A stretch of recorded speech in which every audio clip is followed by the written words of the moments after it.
네, 이제 5장 47번부터 계속 볼 텐데요. 지역 분석과 개별 분석이 나왔죠. 그래서 밑에 보시면 지역 분석과 개별 분석. 지역 분석은 네, 그 지역을 분석하는 거죠. 그래서 전체적인 분석, 집합적인 분석, 네, 사회 경제적 위치 분석, 표준적, 일반적, 평균적 다 일맥상통하죠. 네, 그러면서 지역의 가치 수준을 판정하는 것이다. 네, 개별 분석은 그 대상 부동산, 네, 그 특정 대상 부동산을 분석하는 거죠. 그래서 부분적 분석, 구성 분자로서의 분석, 구체적 위치, 체유효 사용의 판정, 구체적 이용 상태, 네, 그래서 부분적, 구체적, 체유효 사용 이런 것들. 그러면서 개별 부동산의 구체적인 가치를 판정하는 거죠. 그게 개별 분석이에요. 이 중에 뭐가 선행돼야 되냐면 지역 분석이 선행이 돼야 되죠. 네, 그 개별 부동산의 가치는 지역적인 제약 하에서 형성이 되기 때문이죠. 네, 개별 부동산의 특성이 아무리 뛰어나도 그 부동산 옆에 네, 쓰레기 매립장이 하나 들어온다거나 화정장이 들어와 버리면 끝나죠. 그렇기 때문에 지역을 먼저 분석한다. 네, 보시면 다음 중 지역 분석 및 개별 분석의 문제로 적절한 것은 네, 개별 분석은 지역의 가치 수준? 네, 수준이다 그러면 개별이 아니라 지역 분석이죠. 네, 지역 분석은 체유효 사용? 아니죠. 체유효 사용은 개별 분석이죠. 네, 그리고 대상 지역에 대한 전체적인 분석이다. 지역 분석 맞죠. 네, 그리고 표준적 이용이다. 지역 분석이죠. 개별이 아니라.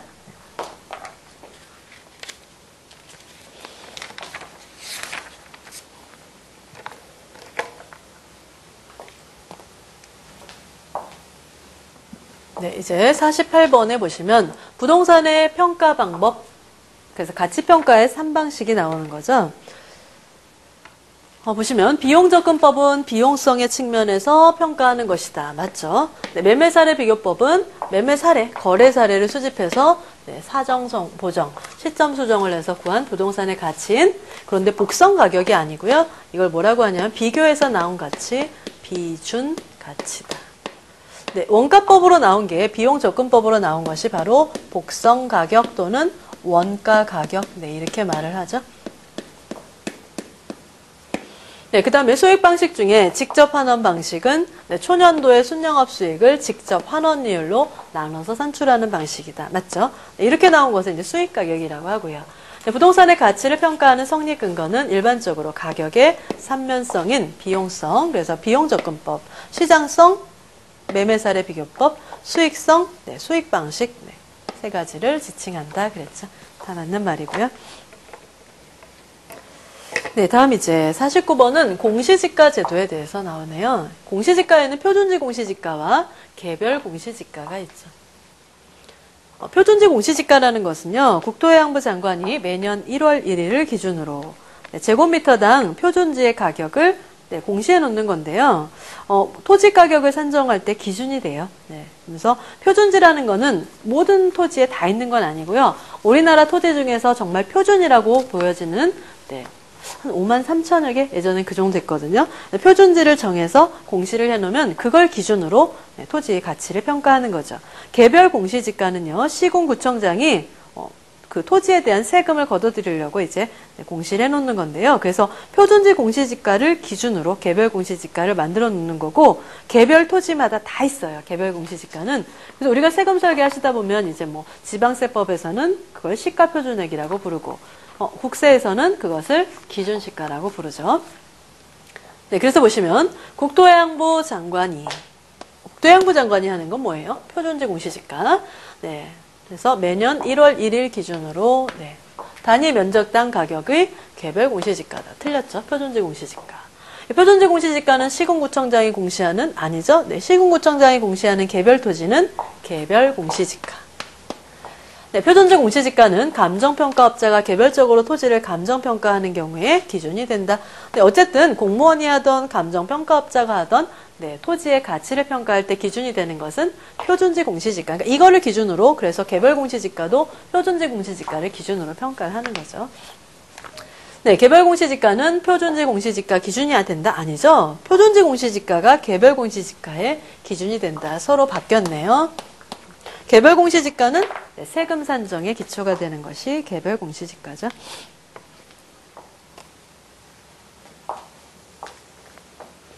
네, 이제 계산 문제가 나오네요. 네, 시장접근법, 즉 매매 사례로 접근하는 방법이죠. 네, 시장접근법에 의한 가치평가 시 다음 지문의 거래 사례를 수집해서 정상화한다면 대상 부동산의 가격은 얼마일까? 그렇게 물었죠. 네, 그래서 이제 시장접근법, 매매사례 비교법에 의한 부동산의 가치는요. 네, 거래 사례를 가져다 놓고, 그죠? 거래 사례 가격을 수집해서 가져다 놓고, 이거 뭐 대표성 있는 매매 사례를 수집하는 것이 중요하다. 네, 그런 내용이 나오고요. 네, 그러면서 이제 여기다가 곱하기 보정치라는 걸 해줘야 돼요. 뭐 여러 가지 사정 보정도 하고 시점 수정도 하고 요인 비교도 하지만 그걸 그냥 통틀어서 보정치다 이렇게 말을 하죠. 네, 그래서 보정치는요. 대상 토지 나누기 사례 네, 이렇게 가는 거예요. 이걸 100대 100으로 보고 100대 100으로 보고 열세하다 그럼 빼고 우세하다 그럼 더해주고 이런 식으로 하시면 돼요. 네, 그럼 보시면 일단 총 거래 대금이 그 매매 사례의 거래 대금이 1억 원이었다. 이 거래 사례 가격이 1억 원이다. 그런 뜻이죠, 지금? 공 3개는 생략할게요. 공 다 쓰면 너무 길어지니까. 네, 1억 원이다. 그 다음에 이 거래는 매도자의 급한 사정으로 20% 정도 저가로 거래되었다. 그랬죠. 네, 그러면 지금 이 사례 가격 1억 원이 20% 저가라는 뜻이죠? 이게 사례예요. 20% 저가니까 사례에서 저가라고 했으니까 어떻게 해야 돼요? 사례에서 20을 빼셔야 돼요. 그러니까 대상, 말 없는 대상은 100이고 사례가 저가라고 했으니까 네, 얘는 이렇게 돼야 되죠. 100 나누기 100에서 20 뺀 80.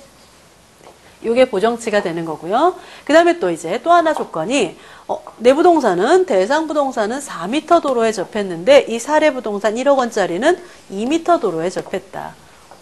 내 대상 부동산이 더 우세하죠? 좋죠. 넓은 도로에 접해서. 그래서 대상 부동산이 사례보다 도로 조건에서 10% 우세하다 그랬죠? 누구 기준이에요? 지금 대상 부동산 기준이에요. 네, 그러니까 대상에다가 우세라고 했으니까 어떻게 해야 돼요? 더해 주셔야 되는 거죠. 열세다 그랬으면 대상에서 빼는 거고. 네, 10% 우세하다 그랬으니까 대상에 10을 더해서 110 곱하기 110 나누기 말 없는 사례는 그냥 100 이렇게 해주시면 돼요. 그래서 1억 원 곱하기 100 나누기 80 곱하기 110 나누기 100 이렇게 하시면 되죠. 네, 그랬더니 얼마가 나오냐면 네, 137 1억 3,750만 원 네, 이렇게 나오네요. 그래서 여기죠. 답은 1억 3천에서 1억 4천 사이.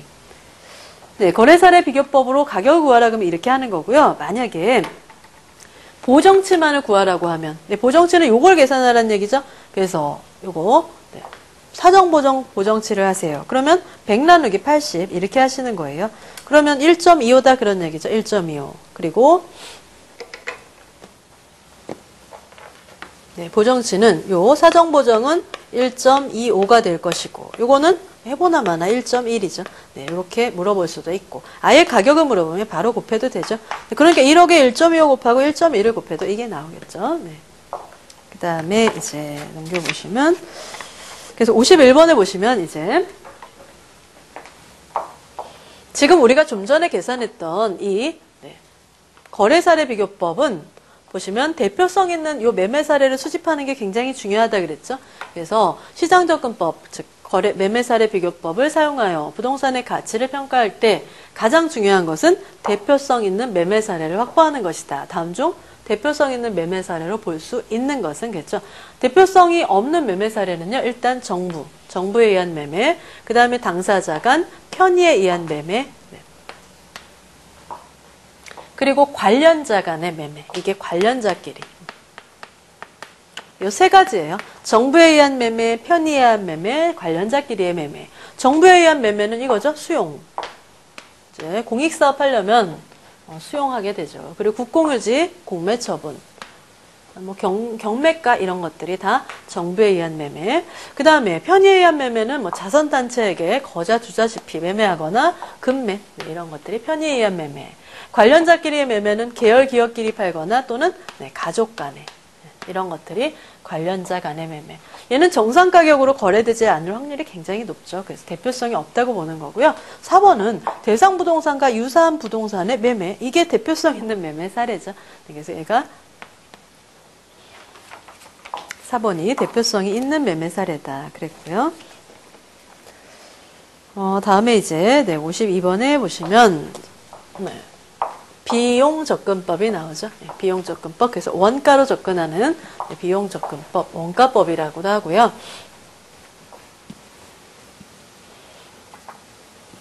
네, 그래서 보시면 단위비교법이 여기서는 원가법의 공식을 일단 써놓고, 네, 원가법으로 계산한 부동산의 복선가치 또는 원가가치 V는 이렇게 계산을 하죠. 가격 시점, 지금 가격을 평가하고 있는 시점의 재조달 원가에서 예, 감가수정을 빼주게 되죠. 감가수정을 빼요. 그래서 이 재조달 원가를 계산하는 방식에는 네 가지가 있죠. 총량조사법, 그 다음에 구성단위법, 단위비교법, 그 다음에 비용지수법. 네. 그래서 이 단위비교법이 제곱미터당 얼마 하는 거라서 가장 선호되는 방식이에요. 얘는 총량조사법, 얘는 구성단위법, 단위비교법, 비용지수법. 이 네 가지는 총구단비, 네, 이렇게 해서 외워주시면 되고, 그 중에 단위로 시작되는 게 가장 선호되는 방식이다. 그래서 보시면, 네, 단위비교법은 편리하게 많이 이용되고 있으며 감가수정의 한 방법이다? 아니죠. 재조달 원가를 계산하는 방법이죠. 감가수정의 방법은 아니고.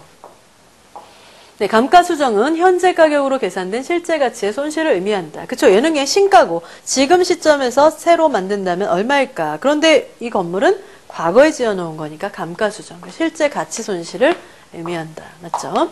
네, 인근 지역의 유해시설로 미치는 영향은 기능적 태화다. 아니죠? 네, 경제적 태화예요. 그래서 감가에는요, 또 이 감가수정의 방법이 분해법으로 하게 되면 물리적 감가, 그렇죠? 네, 물리적, 그 다음에 기능적, 경제적 감가 또는 태화, 이렇게 말을 하죠. 이 세 가지. 근데 물리적인 감가, 태화는 그냥 시간이 가서 자연스럽게 노후화가 되는 거죠. 시간에 따른 노후화가 바로 물리적 감가예요. 기능적 감가는요, 유행에 뒤떨어지는 것, 즉 구식이 되는 거죠. 구식화.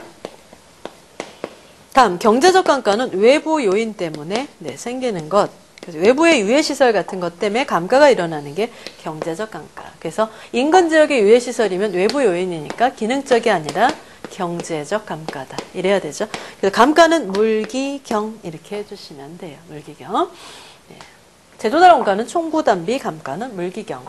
네, 그 다음에 건물의 실제 경관연수는 실효 경관연수보다 중요하다? 아니죠. 네, 실효 경관연수가 더 중요해요. 실제보다는.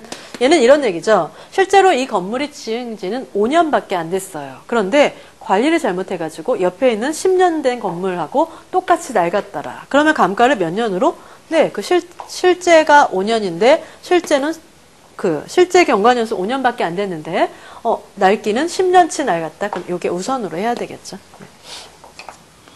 실효 경관연수가 우선이다.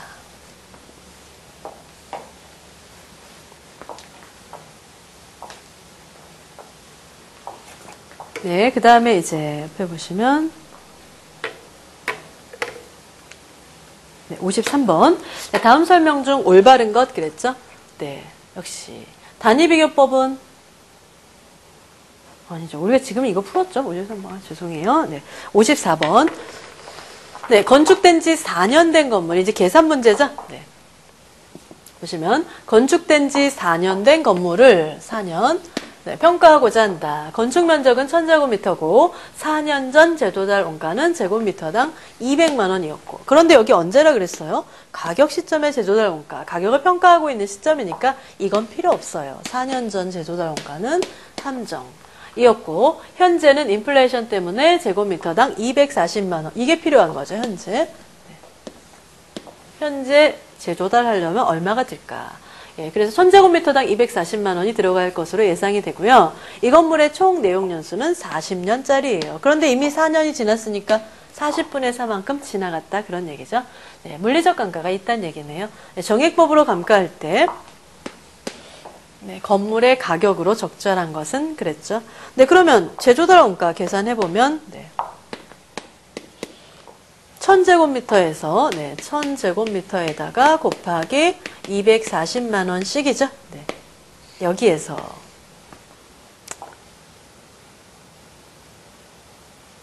네, 240만 원에 이 공세계 생략된 거니까 네, 1000제곱미터 곱하면 얼마예요? 24억이에요. 네, 24억에서 빼기.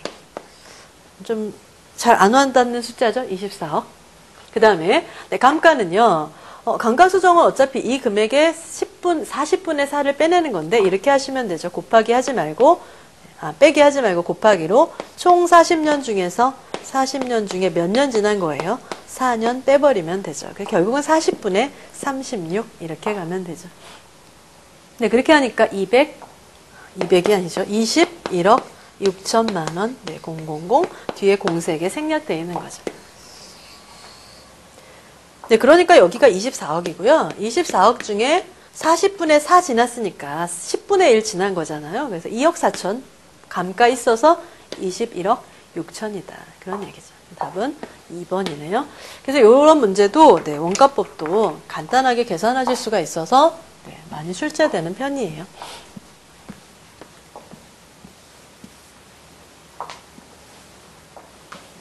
다음에 이제 네, 54번 풀었고 다음에 이제 57번 한번 볼게요. 네, 대상 부동산의 순영업 수익이 5천만 원이고요. 무위험률이 4%, 위험할증률이 또 4%일 때 직접 환원법을 통한 대상 부동산의 수익 가치는 얼마인가요? 그래서 걔는 지금 그 왼쪽에 보시면 자본 환원율을 결정하는 방식 4가지가 있잖아요. 네, 그 중에 조성법을 한번 보세요. 조성법, 위험을 여러 구성 요소로 분해하고 개별적인 위험에 따라서 위험할증률을 더해서 계산한다. 네, 그러니까 결국은 자본 환원율을 무위험률 4%에다가 위험할증률 4%를 더해서 8%를 해주세요. 그런 뜻이에요.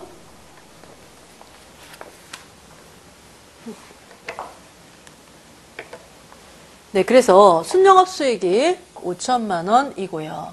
무위험 이자율 4에 무위험 할증률, 위험 할증률 4%에서 네, 조성법에 의한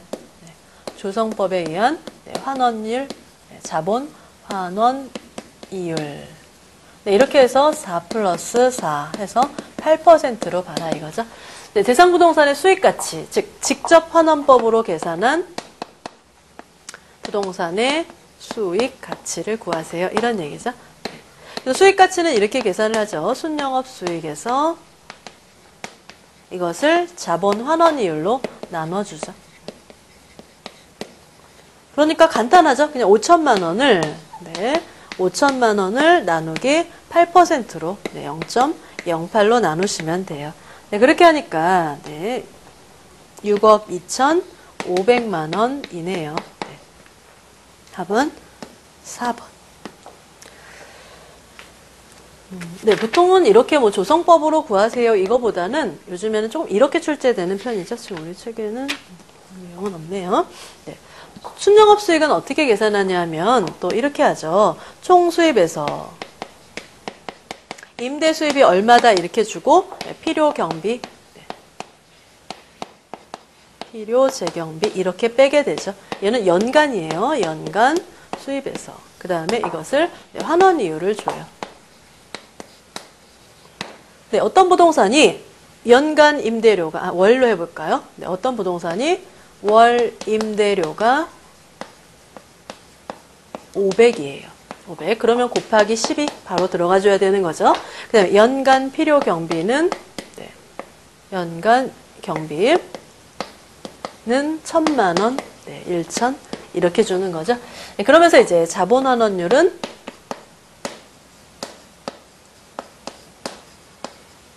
8%. 그러면서 여기다 함정으로 이렇게 줘요. 뭐 정기예금 이자율 네, 4%. 네, 그럼 나한테 필요한 건 뭐예요? 이거 총수입에서 필요경비, 순영업 수익을 주지 않았으니까 이걸 가지고 계산하라는 얘기고요. 환원이율은 여기 딱 줘줬죠. 8%로. 네, 그러니까 총수입은 연간으로 들어간다는 거 꼭 월이니까 곱하기 12. 그래서 500만 원 곱하기 12 하니까 6천만 원이죠. 네, 거기서 경비 연간으로 줬으니까 1,000만 원 빼시면 되죠. 6천에서 1,000 빼니까 결국은 5천이다. 그런 뜻이고요. 그 다음에 밑에 환원이율 8%. 네, 결과는 똑같겠죠. 지금 제가 이거랑 금액 맞춘 거니까. 그래서 6억 2,500이다. 이런 형태의 문제가 많이 나오고 있어요. 그래서 네. 순영업 수익으로 주면 그냥 바로 나누시면 되고, 네, 만약에 총수익이 얼마다, 그 다음에 또 네, 필요경비가 얼마다 그렇게 하면 네, 하시면 되고, 그 58번에 있는 문제처럼 가능 총수익에서 공실 빼고 유효 총수익 만들어서 영업경비 빼고 하는 형태는 사실 CFP의 문제 유형이라서 A에서는 많이 나오는 이런 유형이 많이 나오지는 않아요. 한번 그 풀이 보시고 해보실 필요는 있겠고요. 어쨌든 이 정도의 유형을 대비해 주시면 되겠다.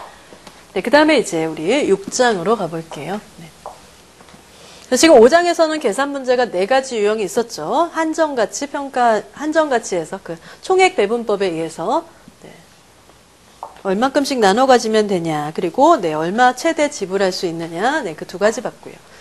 그 다음에 이제 거래사례 비교법이 있었고, 원가법, 그리고 지금 한 네, 직접 환원법, 네, 요 4가지 중에서 한 2가지 내지 3가지가 나오고 있고요. 6장에 보시면 이제 6장은 조금 문제 수가 많아요. 한 6, 7문제 정도 나오고 있고요. 그래서 여기서는 뭐 토지의 종별 분류는 이렇게 많이 안 나오는 것 같고, 이 건축 관련 용어가 아주 중요하고요. 네, 그 다음에 대출금 상환 방식, 여기도 아주 중요한 문제고. 그 다음에 이제 부동산, 주거용 부동산에서는 여기 재개발, 재건축 부분이 중요하고, 네, 상가, 장단점 비교하는 것도 자주 나오고 있고요. 네, 경공매, 예, 매번 나오죠. 특히 공매 많이 나오고 있고, 그다음 여기 프로젝트 파이낸싱 중요하고, 네, 중개계약의 종류, 네, 요거 중요하고, 이 정도에서 네, 많이 나오고 있어요. 네, 그래서 이제 문제풀이 한번 보도록 할게요.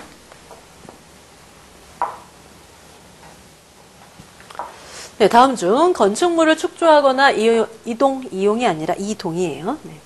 이동시키는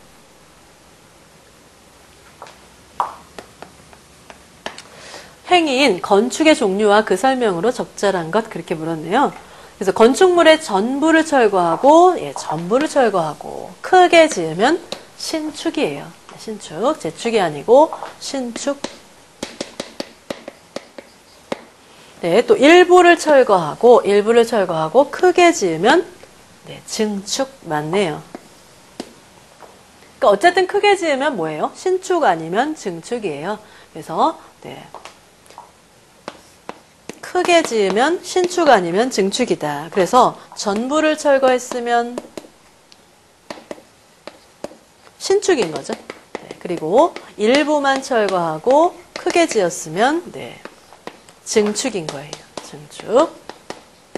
그래서 크게 지었다. 그럼 이 둘 중에 하나에서 찾으시면 돼요. 네, 그 다음에 지었는데 동일하게 지었다. 예전하고 동일하게 지었다. 그러면 또 2가지가 있죠.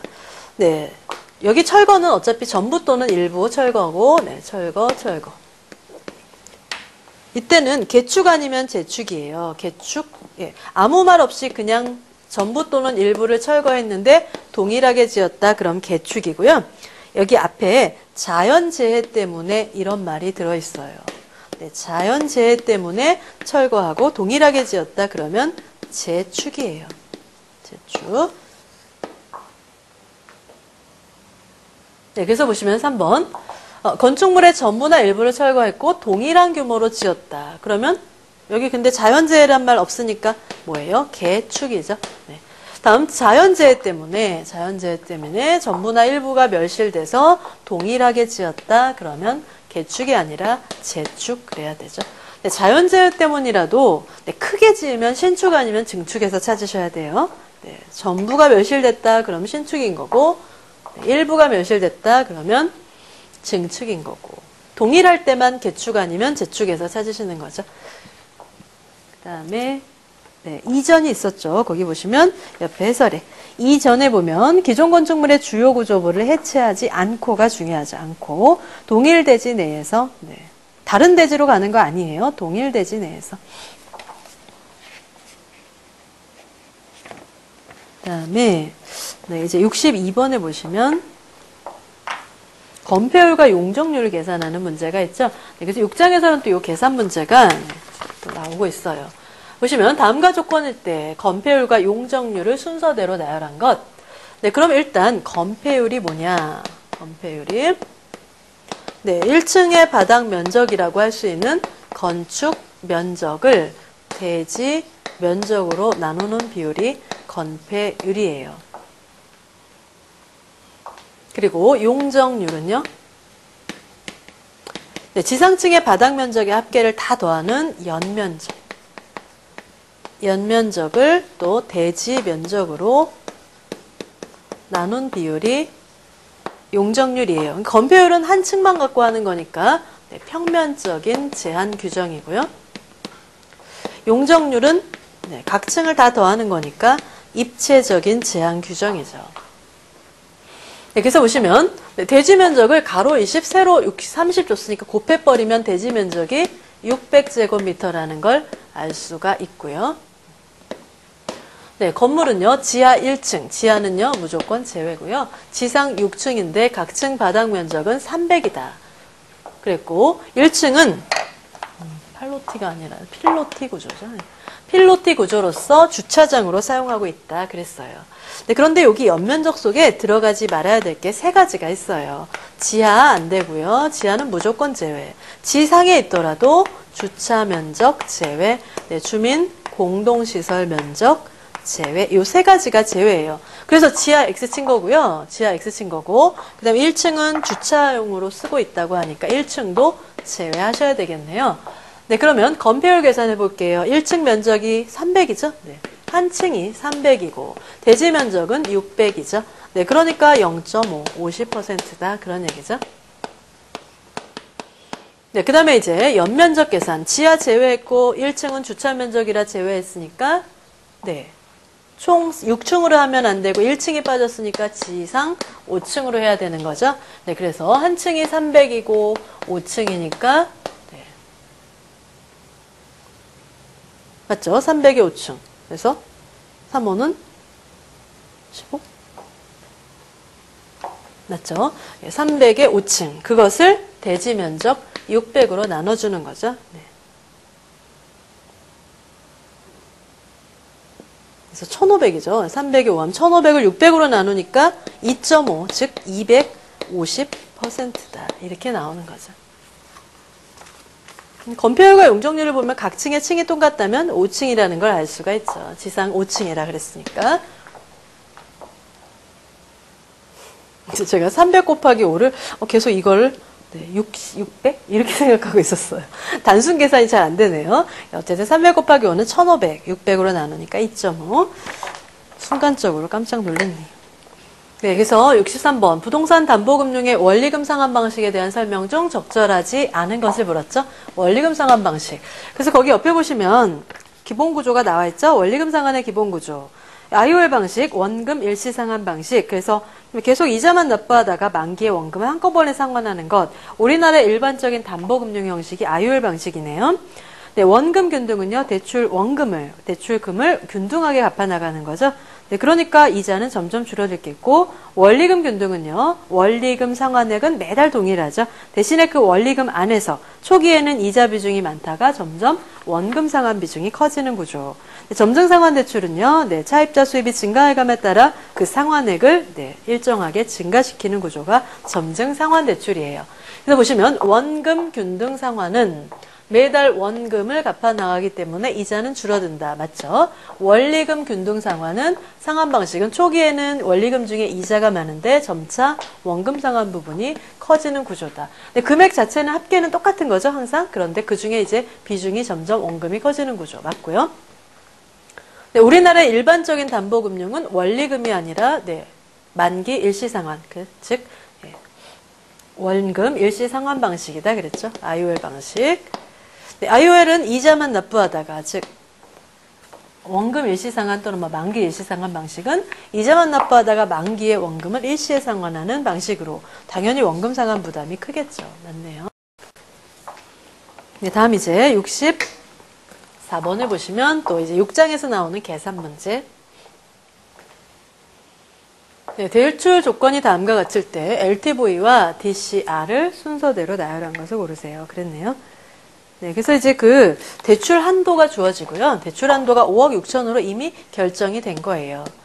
네, 대출 한도는 어떻게 나오는 거냐면 부동산의 감정평가액에다가 LTV를 곱해주는 거죠. 여기다가 LTV를 곱하는 거고, 그런데 이걸 다 해주는 게 아니죠. 네, 소액 임대차 최우선 변제 금액은 빼주게 되죠. 그래서 계산이 이렇게 되죠. 네, 대출 한도는 즉 부동산 가치에다가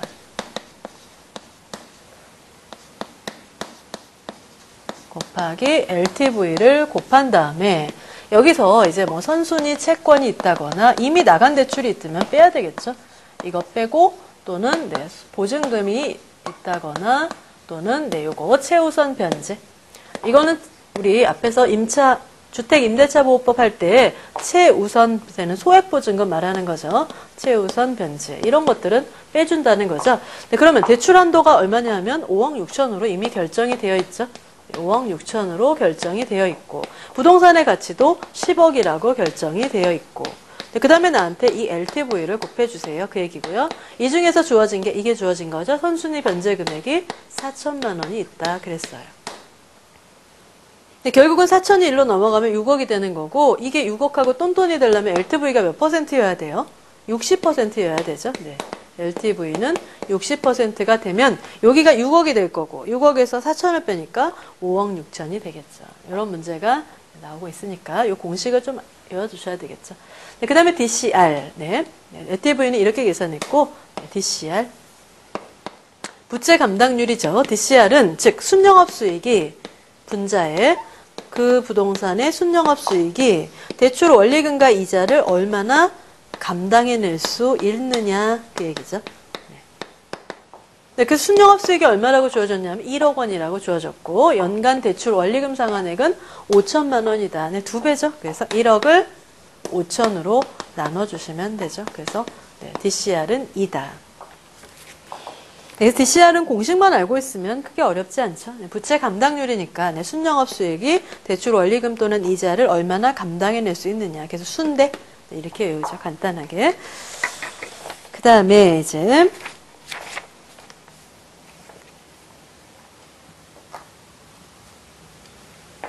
네, 66번. 주거용 부동산 중에서 재건축, 재개발이 중요하다고 했죠. 그래서 재건축이 나오네요. 네, 보시면 재건축 아파트 투자에 있어서 일반적인 유의사항으로 적절한 것. 네, 일반적으로 재건축 아파트는요. 토지 지분 가격이 높은 지역이 유리하죠. 예, 재건축 아파트는 토지 지분이 가격이 높거나 지분이 넓거나 그래야 유리한 거죠. 일반적으로 전문가들은 재건축하기 전에 용적률이 130 이상이 아니고요. 네, 여기 150% 이하.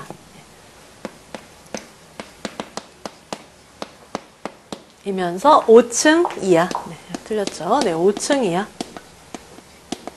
아파트여야 적정 개발 이익을 보장받을 수 있다. 그러니까 재건축을 하기 전에는 용적률이 낮을수록 좋은 거고 재건축한 다음에는 용적률이 높을수록 고층으로 세울 수 있어서 좋은 거죠. 네, 단지 규모에 비해 세대수가 많으면 세대당 네, 대지가 토지 지분이 작을 테니까 단지 규모에 비해서는 세대수가 적은 곳이 유리하겠죠. 그 다음에 재건축 주택의 가치는 토지 지분의 가치를 기준으로 판단하므로 5층 이하 저층 아파트를 구입할 때는 1층과 5층이 유리하죠. 2, 3, 4층보다는 1층과 5층이 유리하다. 왜냐하면 어차피 같은 동에 있는 건 평수가 다 똑같으니까 토지 지분이 똑같거든요. 그런데 구입할 때 1층과 5층이 더 저렴하잖아요. 그러니까 더 저렴한 투자 금액으로 어차피 토지 지분은 똑같다. 그런 얘기죠. 다음에 이제 67번은 네, 재개발의 절차죠. 재개발 사업의 절차는요. 얘는 이렇게 외워주시면 돼요. 재개발의 개발을 따고 재개발의 개발 네, 구역을 지정하고요. 추진위를 구성하고요. 정추.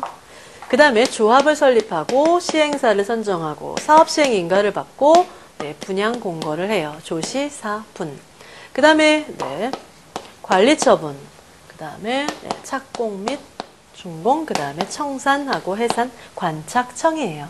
그래서 개발, 재개발의 개발, 개발정추, 조시사분, 관착청 이렇게 해서 찾아내시면 되죠. 그래서 구역 지정의 정, 추진위의 추, 정추 그대로네요. 순서. 그 다음 조시사분이니까 조, 시, 사, 분, 다라마파 그대로고 네, 관착청, 관리처분, 착공, 청산. 그래서 답은 1번이네요. 네, 재개발 절차 이렇게 외워주시면 되고요. 네, 다음 이제 68번 이제 상가에 대한 내용이죠. 네, 상가 투자에 대한 설명 중 적절하지 않은 것을 물었네요. 네, 그래서 거기 보면 장단점이 나와 있으니까요. 거기 보시면 네, 전문 상가의 장점은 투자 가치가 높아요. 그런데 반대로 네, 가치 하락폭도 크고 회복이 어렵다. 그리고 네, 장점이 뭐 상품을 공급받기가 쉽고 광역적이다 그랬죠. 단점은 네, 개개인보다는 그 상가 전체 활성화가 중요하다. 그게 단점이고요. 아파트 단지는 배후 인구가 안정적이고 전문 상가보다 가격이 좀 저렴하죠. 네, 그리고 건물의 질이 확보된다. 이게 장점. 단점은 성장의 한계가 있고 업종이 제한적이다. 또 업종이 중복되면 안 되죠. 아파트 단지 내 상가에 뭐 아무리 장사가 잘 돼도 중국집이 여러 개 있고 이러면 안 되니까. 네. 그래서 보시면 상가 투자에 대한 설명 중 가장 적절하지 않은 것. 예, 아파트 단지 상가는요, 최소 500세대 이상 세대가 많아야 좋죠. 네, 그리고 32평형 이하 분포가 많아야 단지 내 구매가 잦아서 유리하다. 그렇죠. 대형 평수는 거의 단지 내 구매가 많지 않죠. 대부분 외부의 백화점이나 이런 데를 많이 이용하죠. 네, 근데 아파트 단지 상가는요, 아파트 단지 입주 초기에는 임대료가 높은데요. 2년 정도 지나면 점차 임대료가 낮아지는 경향이 있다. 성장에 한계가 있다 그랬죠. 네, 그리고 전문 상가의 경우 개개인의 점포보다는 전체 활성화가 중요시 된다. 여긴 맞고요. 네, 그리고 아파트 상가에 비해 가격이 저렴하다? 아니죠. 네. 배후 인구가 안정적이다. 요거는 아파트 단지 내 상가의 장점이었죠. 네, 주주형 상가는 네, 이제 상가 분양을 지분으로 하는 게 주주형 상가죠. 소액 투자가 가능하지만 경영이 부실해질 경우 책임 소재가 불분명하다. 맞는 말이죠.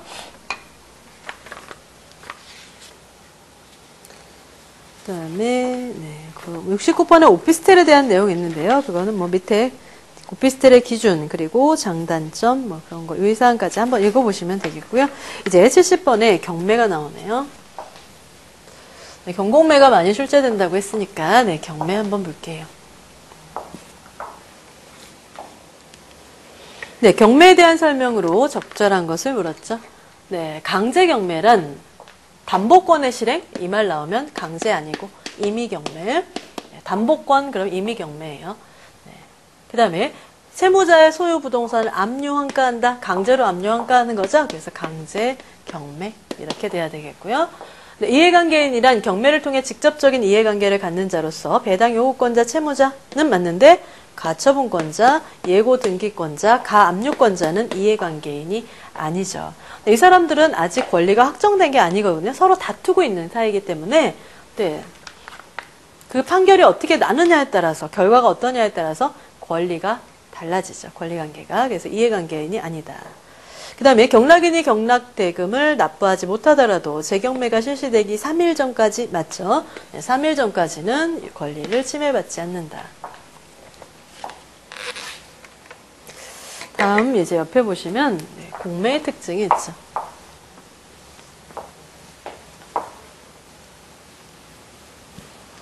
네, 그리고 거기 경매는요, 밑에 경매와 관련한 주요 용어 있죠. 네, 그것도 봐주셔야 돼요. 그다음에 거기 보시면 뭐 낙찰, 유찰 있는데 유찰은요, 매각 신청이 없어서 경매가 이루어지지 않는 게 유찰이고요. 이해관계인은 끝에 보시면 가처분, 예고등기, 가압류권자는 이해관계인이 아니라 그랬고요. 예, 그런데 거기 보면 재경매가 지금 없네요. 네, 재경매는 그 경락대금을 납부하지 않아서 다시 실시하는 경매를 재경매라고 해요. 그것도 잘 나오니까 봐주시면 되겠고요. 이제 공매의 특징 볼게요. 71번. 네, 공매는 캠코에서 진행하는 거죠. 네, 공매의 특징으로 적절하지 않은 것.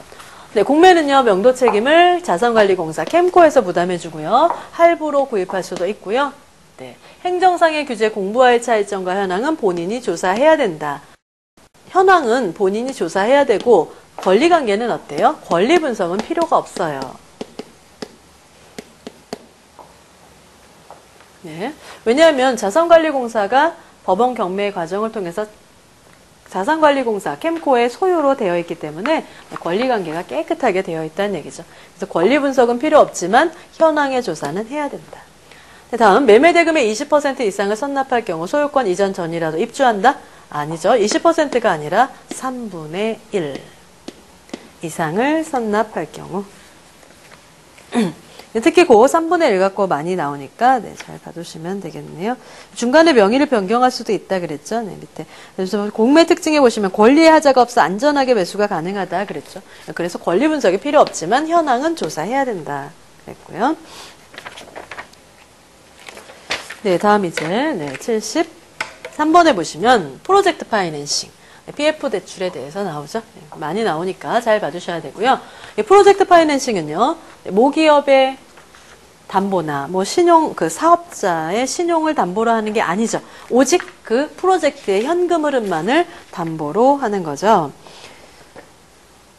그래서 보시면 프로젝트 파이낸싱 거기 나와 있죠. 네, 오른쪽에 위에 보시면 네, 부동산 사업 자체의 현금 흐름만을 담보로 자금을 조달하는 기법이다. 그래서 프로젝트 회사가 도산하면 채권자는 사업주에게 청구할 수 없고 네, 부채는 전적으로 프로젝트 회사가 부담하기 때문에 사업주는 재무상태표상 네, 부채가 계상되지 않는다 그랬죠.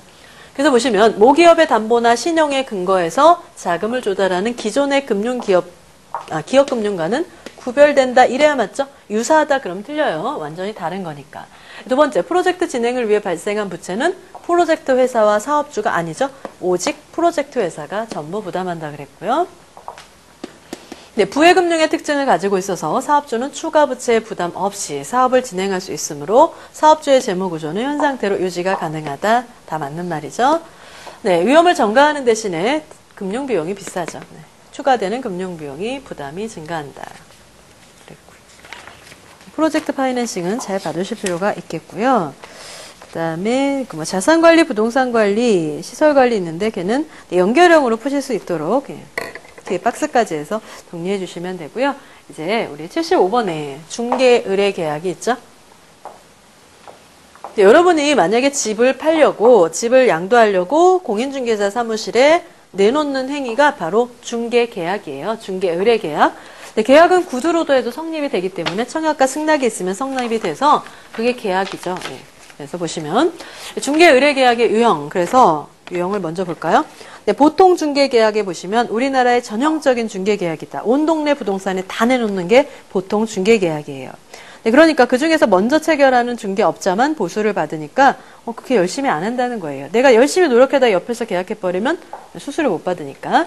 네, 공동중개계약은 뭐 중개업자의 단체, 정보, 센터에 가입한 업자들이 하는 거죠.